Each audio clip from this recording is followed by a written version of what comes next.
آج بہت ہی بابرکت دن ہے۔ آج 12 ربیع الاول کا دن ہے۔ اس دن کائنات کی جان، نبیوں کے سردار، آمینہ کے لال، اللہ کے محبوب، حسنین کریمین کے نانا آپ صلی اللہ علیہ وسلم کا آج آمد کا دن ہے، اور آج ہی آپ صلی اللہ علیہ وسلم کا وصال کا دن ہے۔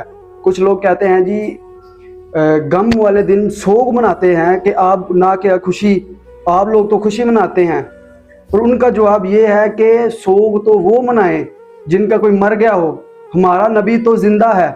اگر مثال کے طور پر ہم نے کسی روشنی کرنی ہو کسی جگہ پہ تو ہم لائٹ چلائیں گے، بلب چلائیں گے۔ اللہ تعالیٰ نے جب پوری دنیا کو روشن کرنا تھا نور سے، تو اللہ تعالیٰ نے اپنے محبوب دو عالم صلی اللہ علیہ وسلم کو پیدا فرمایا، اس کائنات کو روشن فرمایا نور سے، لائٹ سے۔ تو آپ صلی اللہ علیہ وسلم کا جنازہ کیسے ہوا، یا آپ صلی اللہ علیہ وسلم کا جنازہ کس نے پڑھایا، یہ ہم سب کو تو پتہ ہونا چاہیے۔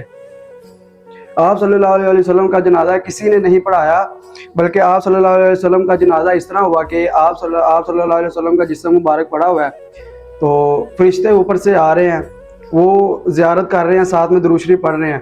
پھر اس کے بعد آزاد مرد آئے ہیں، سارے صحابہ کرام جتنے بھی ہیں، وہ آپ صلی اللہ علیہ وسلم کے پاس سے گزر رہے ہیں، زیارت کر رہے ہیں، ساتھ میں درود پاک پڑھ رہے ہیں۔